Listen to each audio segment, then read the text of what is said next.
그 뒤에 암몬 사람의 왕이 죽고 그의 아들 한온이 그를 이어서 왕이 되었다. 다윗은 한온의 아버지 나하스가 나에게 은혜를 베풀었으니 나도 나하스의 아들 한온에게 은혜를 베풀어야겠다 하고서 신하들을 보내어 고인에게 조의를 표하게 하였다. 그래서 다윗의 신하들이 암몬 사람의 땅에 이르렀다. 그러나 암몬 사람의 대신들이 자기들의 상전인 한온에게 말하였다. 다윗이 임금님께 조문사절을 보낸 것이 임금님의 부친을 존경하기 때문이라고 생각하십니까? 오히려 이 도성을 두루 살피고 정탐하여 함락시키려고 다윗이 임금님께 자기의 신하들을 보낸 것이 아닙니까? 그래서 한온은 다윗의 신하들을 붙잡아서 그들의 한쪽 수염을 깎고 입은 옷 가운데를 도려내어 양쪽 엉덩이가 드러나게 해서 돌려보냈다. 사람들은 이 일을 다윗에게 알렸다. 조문사절이 너무나도 수치스러운 일을 당하였으므로 다윗 왕은 사람을 보내어 그들을 맞으며 수염이 다시 자랄 때까지 여리고에 머물러 있다가 수염이 다 자란 다음에 돌아오라고 하였다. 암몬 사람들은 자기들이 다윗에게 미움을 사게 된 줄을 알았다. 암몬 사람들은 사람을 보내어서 베르홉의 시리아 사람과 소바의 시리아 사람에게서 보병 2만 명과 마아가의 왕에게서 1,000명과 돕 사람들에게서 12,000명을 용병으로 고용하였다. 이렇게 말하였다. 시리아 군대가 나보다 더 강하면 내가 와서 나를 도와라. 그러나 암몬 군대가 너보다 더 강하면 내가 가서 너를 돕겠다. 용기를 내어라. 용감하게 싸워서 우리가 우리 민족을 지키고 우리 하나님의 성읍을 지키자. 주님께서 좋게 여기시는 대로 이루어 주실 것이다. 시리아 군인들은 자기들이 이스라엘에게 패한 것을 알고서 온 군대를 다시 집결시켰다. 그때 하다데셀이 사람을 보내어서 유프라테스강 동쪽에 있는 시리아 군대를 동원시켰으므로 그들이 헬람으로 왔다. 하다데셀의 부하 소박사령관이 그들을 지휘하였다. 다윗이 이 소식을 듣고 온 이스라엘 군대를 모아서 거느리고 요단강을 건너서 헬람으로 진군하였다. 시리아 군대가 다윗과 싸우려고 전열을 갖추고 있다가 맞붙어 싸웠으나 시리아는 이스라엘 앞에서 도망하고 말았다. 다윗은 시리아 군대를 쳐서 병거를 모는 700명과 기마병 4만 명을 죽이고 소박사령관도 쳐서 그를 그 자리에서 죽였다. 하다데셀의 부하인 모든 왕은 자기들이 이스라엘에게 패한 것을 알고서 이스라엘과 화해한 뒤에 이스라엘을 섬겼다. 그 뒤로 시리아는 이스라엘이 두려워서 다시는 암몬 사람을 돕지 못하였다.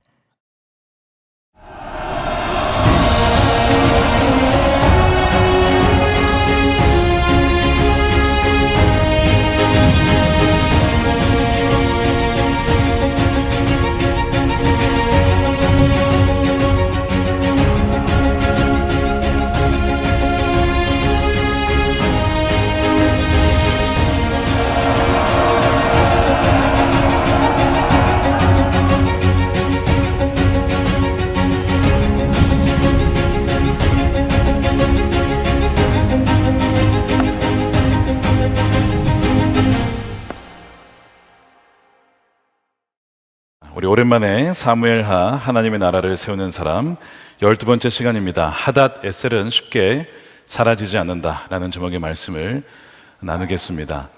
여러분 말씀 함께 보시면 주일 말씀 적는 노트가 있습니다. 거기에 은혜를 적어 놓으시면 나중에 속해 나눔하실 때 도움이 되시겠습니다.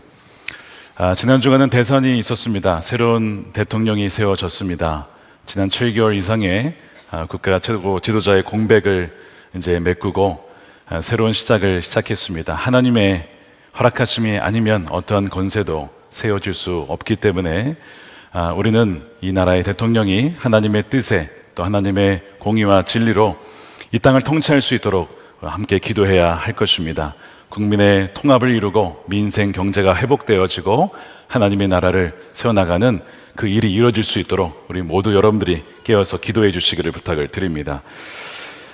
오늘 우리 사무엘하 10장을 마주하게 됩니다. 여기에 보면 다윗의 선한 의도가 어떻게 오해로 또 불신으로 뒤틀리고 걷잡을 수 없는 갈등 상황으로 가는지를 보게 될 텐데 3000년 전의 이야기이긴 하지만 오늘날 여전히 우리에게 주시는 하나님의 말씀입니다. 우리에게 이것을 들을 수 있는 귀가 있게 되기를 축복합니다. 오늘 본문에 보면 이웃나라 암몬의 왕이 죽었습니다. 나하스라고 하는 왕이 죽고 새 왕, 그의 아들 한운이 왕이 됩니다. 다윗은 아마 이 왕에게, 전 왕에게, 나하스에게 좀 은혜를 입었던 것 같습니다. 그래서 조문단을 꾸려서 암몬에게 보내서 그래서 선왕의 죽음을 슬퍼하는 그런 참 선한 일을 하게 되죠. 슬픔을 당한 이웃에게 위로를 전하는 이 다윗의 마음은 하나님의 마음을 닮은 것이었습니다.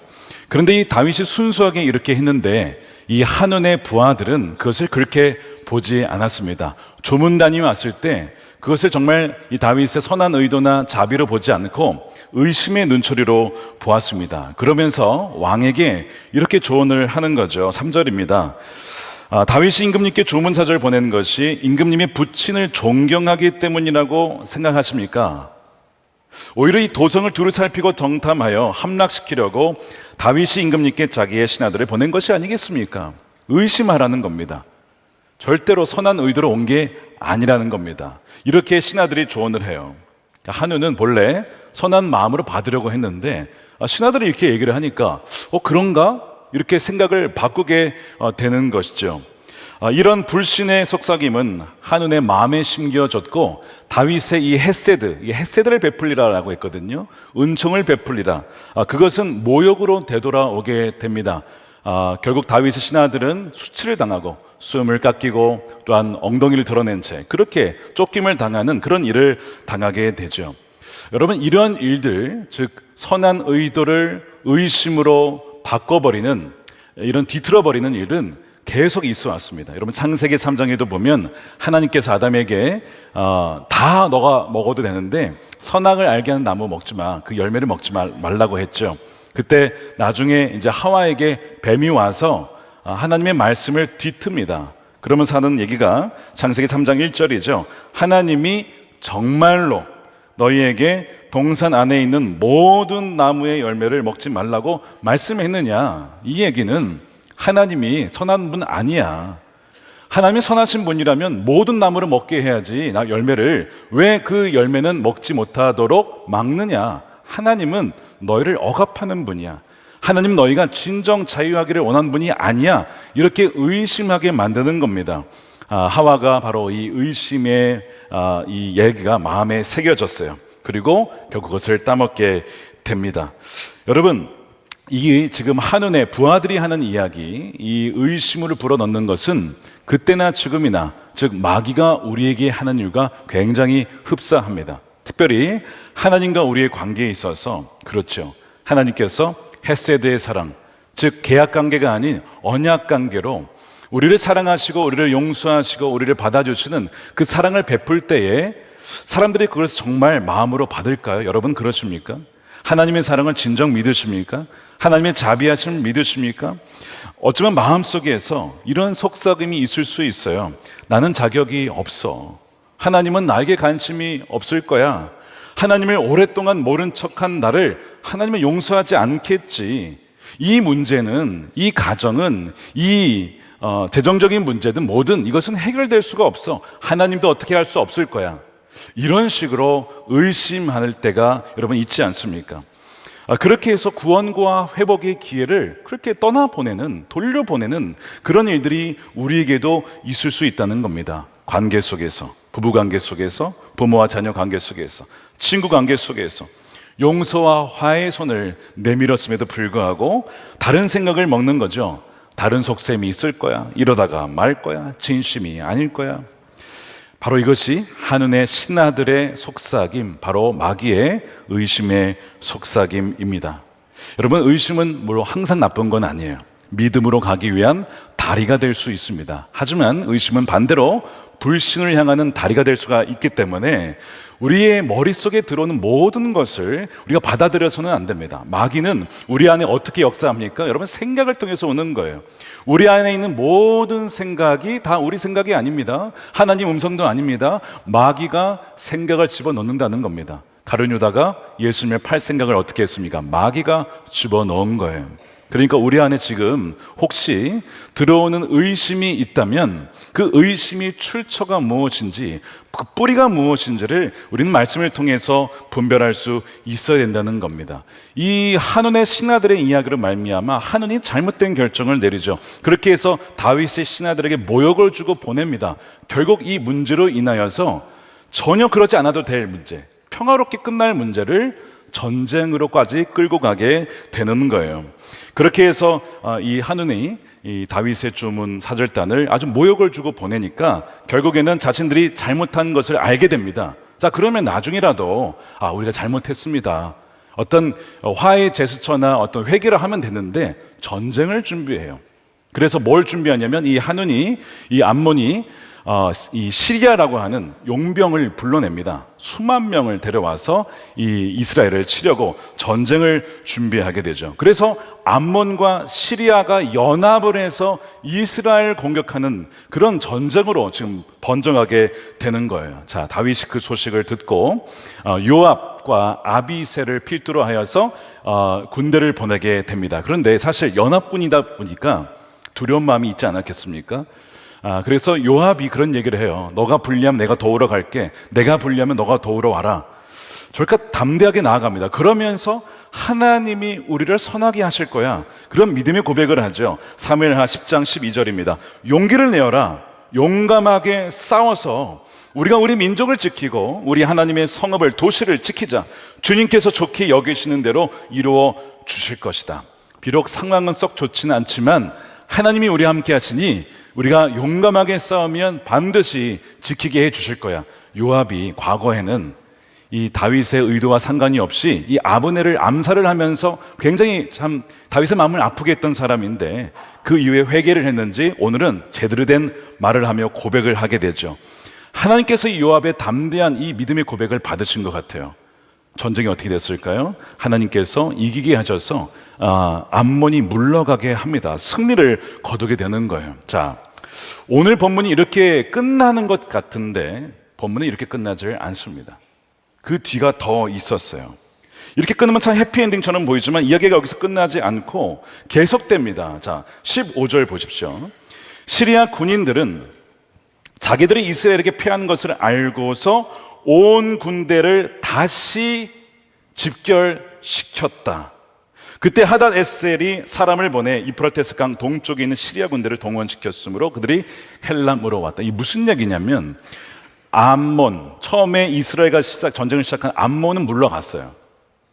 동맹군으로 용병으로 온 시리아도 그러면 빠져야 되잖아요. 암몬이 빠졌는데 왜 시리아가 계속 전쟁을 합니까? 근데 이상하게 시리아는 물러가지 않고 오히려 이 유프라테스 북동쪽에 있었던 군대까지 다 끌고 모아가지고 다시 집결을 시켜서 계속해서 이스라엘을 공격을 하는 겁니다. 여러분, 이상하죠? 왜 전쟁이 처음에 졌으면 물러가야지, 자기네 전쟁도 아닌데 왜 시리아가 계속해서 이스라엘을 치냐, 이 말입니다. 여러분, 역사적 배경이 있습니다. 두 가지가 있는데요. 첫 번째는 이 전쟁은요, 사실은 패권을 둔 이스라엘과 시리아의 전쟁이었습니다. 두 신흥 강국의 충돌이었기 때문에 그래요. 이 다윗이 이스라엘을 통일하면서 점점 세력이 강해집니다. 그러자 그 북쪽에 있었던 시리아, 그리고 남쪽을 통치하고 있었던 이 하닷에셀은 언젠가는 이 다윗과 이 이스라엘 나라와 전쟁을 해야 된다는 것을 알고 있었어요. 근데 명분이 없었는데 마침 암몬이 전쟁을 하자고 끌어들이니까 잘됐다, 이참에 다윗과 이스라엘을 눌러버려야겠다 라고 생각을 했던 거예요. 그래서 암몬이 물러가도 물러설 수 없는 것이 1차 패배가 오히려 자존심이 상하는 겁니다. 마치 자신들이 지는 것 같은 거예요. 그래서 더 세력을 모아 다시 공격을 하게 되는 것이죠. 두 번째 이유가 있는데 더 중요한 문제입니다. 이것은 영적인 대리전의 성격을 띠고 있었습니다. 무슨 얘기냐면 하닷 에셀은 왕의 이름인데 이 하닷은 시리아의 신의 이름입니다. 폭풍과 비와 전쟁을 관장하는 강력한 신의 이름이에요. 하닷 에셀은 무슨 뜻이냐면 하닷이 나의 도움이시다라는 뜻입니다. 여러분 에벤 에셀이 무슨 뜻입니까? 도움의 돌이라는 뜻이잖아요. 그래서 하닷이 우리의 도움이시다라고 하는 이름을 가진 하닷 에셀, 하닷을 믿는 바로 시리아와 여호와는 나의 목자시니 내게 부족함이 없습니다라고 고백하는 하나님을 믿는 다윗의 대결인 것이죠. 대리전 성격의 전쟁이 바로 시리아와 이스라엘의 전쟁이었던 것입니다. 그러니까 이렇게 치열하게 다시 집결해서 덤벼드는 거예요. 여러분, 이 하닷 에셀은 영적으로 우리에게 어떤 의미를 주느냐? 이 하닷 에셀은 우리를 공격하는 이란성 쌍둥이, 즉 마귀가 낳은 이란성 쌍둥이 중에 하나입니다. 첫 번째 쌍둥이는 이미 우리가 살펴봤습니다. 뭔지 아십니까? 기억나세요? 사무엘하 8장에 메덱 암마 기억나십니까? 바로 어머니 성읍의 곱비라고 했던, 그래서 계속해서 이스라엘 민족이 하나님이 주신 유산을 얻지 못하도록 가로막는 뭡니까? 견고한 진이 있다고 했죠. 그것이 메덱 암마였습니다. 이 견고한 진이 우리가 또한 무너뜨려야 될 강력한 요새였지요.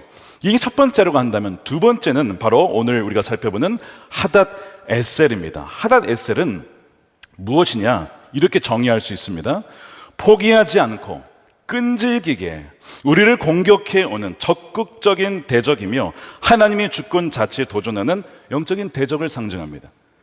그러니까 이 메덱 암마는 견고한 요새니까 그 자리를 지키면서 이스라엘 백성들이 나가지 못하도록 버티는 요새라고 한다면, 이 오늘 하닷 에셀은 연합전선을 이룩하여 하나님과 그의 백성들을 아주 적극적으로 끈질기게 포기하지 않고 공격하여 달려드는 세력을 의미해요. 여러분, 하닷 에셀은 쉽게 사라지지 않고 물러서려 하지 않는다는 특징을 갖고 있습니다. 자, 이것이 우리의 삶에 어떻게 벌어지느냐, 이런 겁니다. 예를 들어 이혼의 큰 위기를 겪은 부부가 있다고 칩시다. 그런데 하나님께서 은혜를 주셔서 예배 중에 기도하는 가운데 세면을 통해 화해하게 하셨어요. 부부가 놀라운 은혜를 받은 거예요. 그 부부가 서로 용서하고 정말 이제는 다시는 그런 이혼의 이야기를 꺼내지 말자, 하나님께서 우리를 하나 되게 하셨어. 정말 큰 은혜를 주십니다. 자, 그런데 하닷 에셀은 뭐 한다고요? 쉽게 물러서지 않는다고 했죠. 그게 끝이 아닌 거예요. 그 다음에 다시 그 부부와 그 가정을 무너뜨리려고 연합전선을 구축하여 공격을 하는 겁니다. 예전에 상처를 주었던 걸 다시 끄집어내고, 예전에 벌였던 옛 습성을 다시 끄집어내어서 폭력적으로, 말로, 그런 식으로 상대방을 다시 공격을 하는 거예요. 마음속에 저 사람이 정말 변했을까? 정말 진짜 변한 것일까? 의심하게 만듭니다. 한 번의 화해와 승리에 안주하려 할 그 순간에 이 하닷 에셀은, 끈질긴 대적은 더 큰 시험과 유혹으로 그 가정을 무너뜨리려고 달려드는 것이죠. 여러분, 이것이 하닷 에셀이에요. 그러니까 결코 이 하닷 에셀이 쉽게 사라질 것이라고 생각해서는 안 된다는 겁니다. 우리 개인적으로도 마찬가지예요. 여러분, 우리 개인적으로 치열하게 싸우는 죄 있지 않습니까? 사람마다 그것이 다 달라요. 그것이 교만일 수도 있고, 시기일 수도 있고, 탐욕일 수도 있고, 정욕일 수도 있고, 나태일 수도 있고, 여러 가지 죄악들이 다 있습니다. 근데 한 번 이겼다고 끊어냈다라고 생각했던 악한 습관들이 시간이 지나서 새로운 모습을 띠고, 우리가 전혀 예상하지 못했던 방식과 때에 우리에게 다가와 우리를 무너뜨리려 한다는 것입니다. 그 영혼을 위한 싸움에 제가 썼지만, 초대교부 이제 그 사막, 이 수도사들의 이야기를 보게 되면 이 정욕과 싸우기 위해 금식을 합니다. 탐식과 싸우기 위해도 금식을 하고요. 또한 자신의 어떤 나태를 이기기 위해서 노동을 하면서 이런 식으로 탐식과 정욕과 나태와 시기와 이런 것들을 이겨냅니다. 다 이겼어요. 승리했어요. 근데 그 다음에 어떻게 하닷 에셀이 찾아옵니까? 교묘하게 영적인 어떤 그 교만함을 주죠. 너 같은 사람이 또 어디 있겠어? 너같이 나태함을 이기고 근신하며 아주 부지런하게 정말 그렇게 하나님을 사랑하는 사람이 또 어디에 있겠어? 너가 저 사람들보다 훨씬 나아. 이런 식으로 우리 안에 다시 연합전선을 구축하여 우리 안에 교묘히 찾아와서 공격을 하는 것, 이것이 뭐라고요? 하닷 에셀이라고 하는 겁니다. 여러분, 이제 이 마귀의 공격 방식이 무엇이 있는지를 아주 자세히 적어놓은 책이 하나 있습니다. 성경에도 나와 있지만 다른 책이 하나 있는데 C.S. 루이스의 스크루테이프의 편지라는 책이죠. 그러니까 악마가 자기 조카 악마에게 어떻게 하면 그리스도인들이 무너뜨리게 할 수 있는지에 대해서 자세히 써놓은 책입니다. 거기에 보면 그 악마가 무슨 얘기를 하냐면, 공격을 할 때에 죄를 짓고 넘어졌을 때보다 오히려 영적으로 승리하고 선을 행했을 때, 자비를 베풀고 구제하고 선행을 했을 때를 마귀는 더 노린다는 겁니다. 저 사람이 겸손해졌는가? 그렇다면 그 겸손함을 자랑하도록 만들어라. 저 사람이 용서했는가? 베풀었는가? 그 용서와 자비가 자기 자신에게 도취하도록, 내가 참 괜찮은 사람이야 라고 도취하도록 만들어라. 바로 이것이 마귀의 방식인데, 이것이 하닷 에셀, 포기를 모르고 다시 연합전선을 구축하여 달려드는 하닷 에셀의 방식이라고 하는 거예요. 그래서 여러분, 마귀는요, 우리의 약점을 공격할 뿐만 아니라 우리의 강점을 공격한다고 말씀을 드렸죠. 여러분들의 강점을 자랑하는 순간 그 강점이 마귀를 이기기도 하지만 그 강점 때문에 우리를 찌르는 무기가 될 수 있는 거예요. 마귀는 이렇게 교활하다는 겁니다. 그리고 끈질기다는 거예요. 창세기 39장 요셉 이야기 기억나시죠? 보디바르의 아내가 날마다 요셉을 유혹합니다. 나랑 자자. 요셉이요, 내가 어떻게 하나님 앞에서 범죄할 수 있겠냐고, 난 당신이랑 결혼을 하지 않았다라고 해서 거절을 해요. 한 번, 두 번, 세 번 거절하면 이제 사라질 줄 알았는데, 성경에 보니까 날마다 요셉을 유혹하고 옷자락을 잡고 그렇게 유혹을 하는 거예요. 여러분, 이렇게 끈질기게 요셉을 유혹하는 거예요. 그래서 정말 지쳐 쓰러질 때까지, 이제 좀 그만해, 이제 마음을 놓을 때 혹은 방심할 때까지 기다렸다가 그 방심한 틈을 타서 들어오게 되는 겁니다. 우리가 이제 다음 주에 살펴보겠지만, 다윗이 지금까지 하나님 마음에 맞는 사람을 잘 살아왔잖아요. 그런데 하나님을 주목했던 그 시선이 다른 곳으로 향하였을 때 그 눈을 타서 정욕이 들어오게 됩니다. 그렇게 해서 무너지는 장면을 보게 될 거예요. 이런 마귀는요, 그렇게 하는 거예요. 이제 다 이겼다, 이제 승리했다 라고 할 그때에 마귀는, 그래 승리한 줄 알았지 라고 해서 쳐들어오고 몰래 잠입하는 것이 마귀의 방법이라고 하는 거예요. 이것이 하닷 에셀의 실체입니다. 우리 사회적으로도 마찬가지입니다. 우리가 얼마 전까지 차별금지법을 반대하고, 물론 혐오와 차별을 해서는 안 되기 때문에 우리가 그것을 지켜나가야 되고, 오히려 우리가 더 그것을 지지해야 되죠. 그런데 이 성적 지향이라고 하는 그 표현이 굉장히 이 가정을 무너뜨릴 수 있고 성 정체성을 흔들 수 있기 때문에 위험하여 그 법안을 우리가 반대했습니다. 이제 사라졌는데 여러분, 지지난주입니다. 사전투표하던 날이죠. 금요일에 법안이 새로 올라왔어요. 성적 지향이 들어간 새로운 법안이 또 다른 형태로 나오게 됐습니다.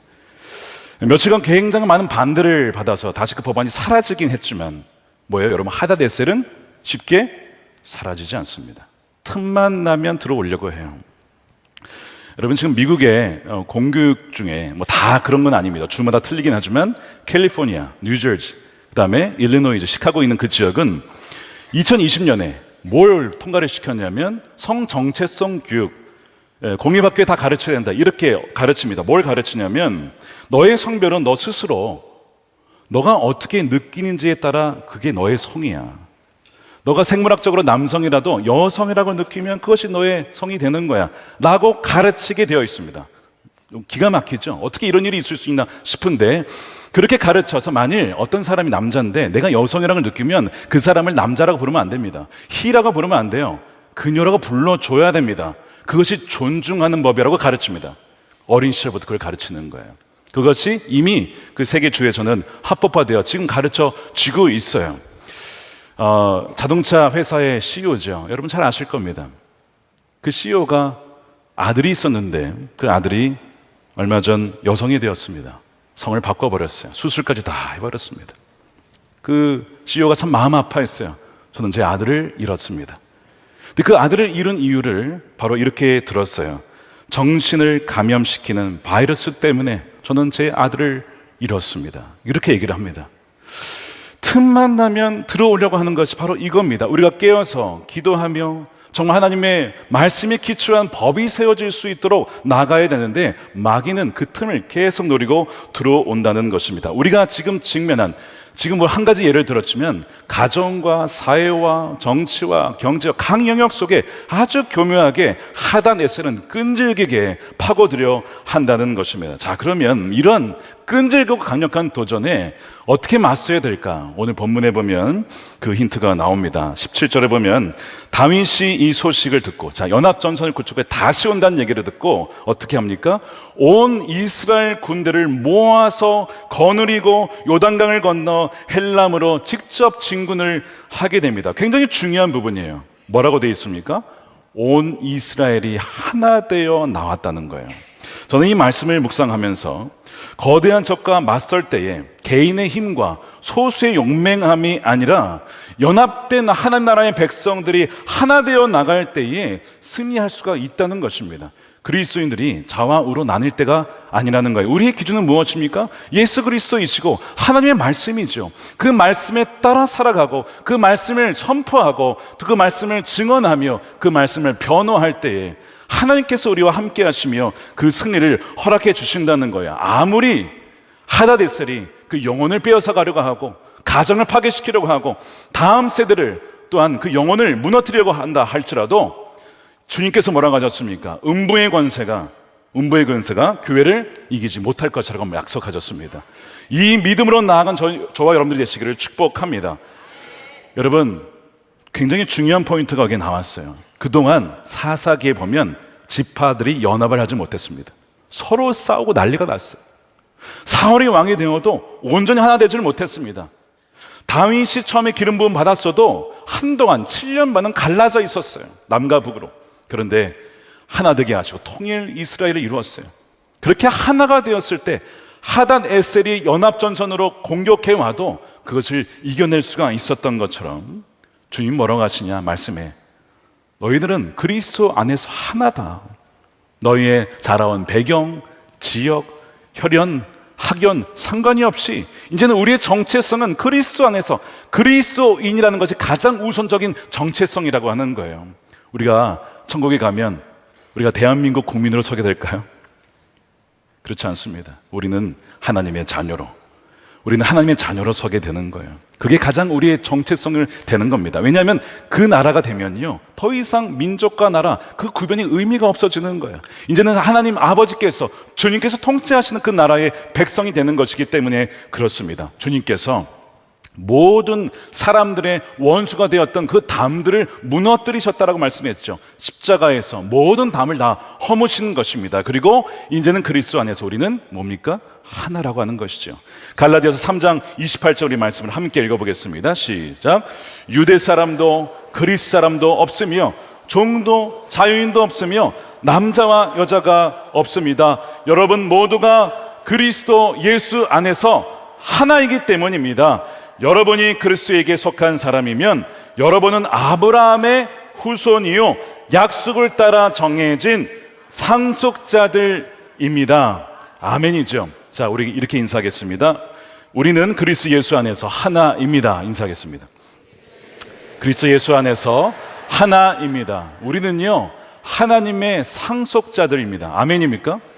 이것이 우리의 가장 우선된 정체성이라고 하는 거예요. 근데 마귀는요 계속 이것을 흩어놓으려고 하죠. 갈라서려 하죠. 왜요? 마귀에게 대적하여 연합하여 대적하지 못하도록 우리를 갈라놓으려 하는 것입니다. 다윗이 온 이스라엘 백성의 군대들을 다 모아서 나아갔을 때 하나님께서는 그들에게 승리를 주셨다는 거예요. 오늘 17절 보니까 맞붙어 싸웠으나 시리아는 이스라엘 앞에서 도망하고 말았다. 다윗은 시리아 군대를 쳐서 병거를 모는 700명, 기마병 4만 명을 죽이고 소박 사령관도 쳐서 그를 그 자리에서 죽였다. 여러분, 이제는 진짜 연합해야 될 때입니다.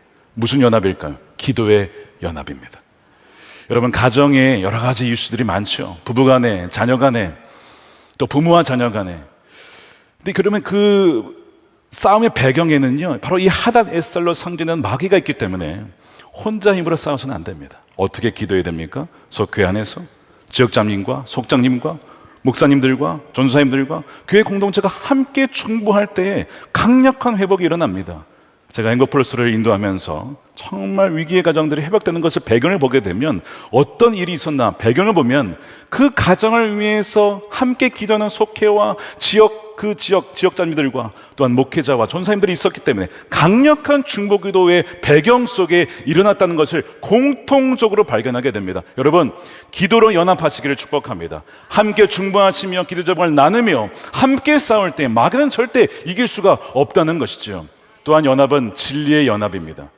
하나님의 말씀으로 하나가 되어서 하나님의 말씀을 담대하게 선포할 때에 서로 중보해주고 서로 응원해주고 그렇게 해서 하나님의 창조 질서의 원리를 지켜나갈 수 있도록 그런 가정을 세워나갈 수 있도록 우리가 함께 교회가 공동체가 또 성교단체가 연합을 해야 된다는 거예요. 그래서 하나님의 말씀에 근거한 선한 법들이 많이 세워질 수 있도록 여러분들을 함께 중보해 주셔야 됩니다. 이런 연합이 있을 때 마귀는요 건드릴 수가 없게 되는 거예요. 여러분, 무엇보다도 더 나은 다윗이신 예수님께서 십자가에서 원수의 머리를 결정적으로 깨트리셨어요.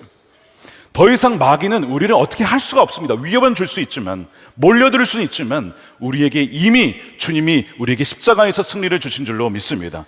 이것이 굉장히 중요한 부분이죠. 하닷 에셀은 쉽게 사라지진 않지만 그것이 우리로 하여금 절망케 하는 것이 아니라 그렇기 때문에 우리가 더욱더 주 안에 머무르고 말씀을 붙잡고 주의 은혜를 강구하며 나아갈 때에 우리에게는 절대로 하나님께서 허락하신 그 구원의 기쁨과 또한 하나님께서 주신 그 복을 빼앗기지 않고 오히려 승리하는 삶을 누리게 될 줄로 믿습니다.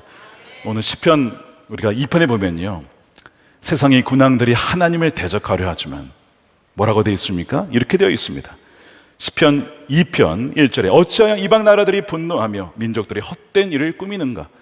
세상의 군왕들이 나서며 하다데셀이죠. 관원들이 서로 꾀하여 여호와와 그의 기름 부음 받은 자를 대적하며 우리가 그들의 맨 것을 끊고 그의 결박을 벗어버리지 않은도다.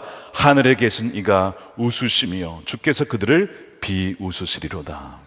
아무리 세상 권세가 하나님을 대적하고 하나님의 말씀과 하나님의 창조 질서를 무너뜨리려 악한 권세가 달려와도 하나님께 대적할 수가 없는 것입니다. 여러분, 복음은 무엇입니까? 하나님이 우리의 왕이시다. 하나님이 우리를 통치하신다. 그러면 어떤 상황에서도 우리는 예배할 수 있고 찬양할 수 있고 우리는 기도할 수 있고 기뻐할 수가 있는 것입니다. 2장 6절에 내가 나의 왕을 내 거룩한 산 시온에 세웠다 하시리로다. 주님께서 그 보좌에서 이 나라를 통치하시기에 우리는 믿음으로 기뻐하며 나아갈 수가 있는 것입니다. 나 같은 주인 살리신, 여러분 찬송가 아시죠? 새 찬송가 305장에 그 귀한 찬송가의 작사를 한 사람이 존 뉴턴입니다. 노예 상인이었습니다. 그랬던 그가 복음을 듣고 회심을 하고 목회자가 됩니다. 자, 그러면 회심했고 목회자가 되었으니까 모든 죄와의 싸움에서 이제는 다 이겼겠죠? 이제는 더 이상 유혹이 없겠죠? 과연 그랬을까요? 여러분, 그렇지 않았습니다. 회심을 하고 목회자가 되었음에도 불구하고 그의 삶에는 치열한 죄와의 싸움이 있었습니다. 하루아침에 변하지 않았어요. 그가 어느 날 자기의 일기에 이렇게 쓰곤 했습니다. 어젯밤 옛 성질이 또다시 고개를 들었다. 그 옛 성질이 뭘까요? 폭력적인 기질. 노예들을 다루었던 그 노예 상인이었던 폭력적인 기질이 다시 고개를 들었다는 거예요. 정직하게 그걸 직면한 것이죠. 그런데 뭐라고 썼냐면 하나님의 은혜로 말미암아 이것을 다스릴 수 있었다라고 고백하면서 그가 나중에 이제 작사에 우리의 이제 찬송가에 나와 있는 것처럼 이렇게 되어 있어요. 이제껏 내가 산 것도 주님의 은혜라 또 나를 장차 본향에 인도해 주시리, 이렇게 해서 표현을 했는데 원래 작사는 훨씬 더 풍성하게 작사가 되어 있습니다. 이런 가사가 있었어요. 수많은 위험과 고난과, 자, 세 번째를 잘 들어보십시오. 올무들을 해치고 여기까지 왔습니다. 자, 올무들은 뭡니까? 우리를 얽매이게 만드는 반복적이고 습관적인 죄예요. 분노, 혈기, 거짓, 음란, 이런 반복적인 끈질긴 하닷 에셀의 죄가 있잖아요. 이 존 뉴턴이 그걸 알고 있었어요. 이 올무들이 지금까지 있었고 앞으로도 있을 것이지만, 그런데 뭐라고 고백합니까? 그가 이렇게 고백하죠. 그러나 하나님의 은혜가 이 모든 것을 능히 이겨서 나를 본향까지 인도해 주실 것입니다 라고 고백하는 거예요. 여러분, 죄가 아무리 강력하고 끈질겨도 하나님의 은혜는 더욱더 강력하고 풍성한 은혜인 줄로 믿으시길 축복합니다. 그것이 로마서 5장의 말씀이었잖아요. 죄가 강력하지만, 많은 사람을 죄짓게 하였지만, 그러나 하나님의 은혜, 하나님이 우리와 함께 하시는 그 은혜는 훨씬 더 강력하고 풍성하여 능히 그 하나님의 은혜가 이 모든 죄를 이기게 하신다는 것입니다. 그렇게 우리가 믿음으로 고백하여 승리를 경험한 여러분 되시길 축복합니다. 오늘 요압의 고백을 우리가 함께 다시 한번 읽고 이것을 오늘 말씀을 좀 마무리하려고 합니다. 오늘 10장 12절에 이렇게 되어 있습니다. 함께 읽겠습니다. 시작. 용기를 내어라. 용감하게 싸워서 우리가 우리 민족을 지키고 우리 하나님의 성읍을 지키자. 주님께서 좋게 여기시는 대로 이루어 주실 것이다. 아멘. 여러분들의 삶과 자녀들과 가정과 또한 나라와 민족, 교회, 하나님의 은혜로 말미암아 십자가의 승리로 말미암아 승리를 누리며 찬양하는 저와 여러분들이 되시기를 주님의 이름으로 축원드립니다.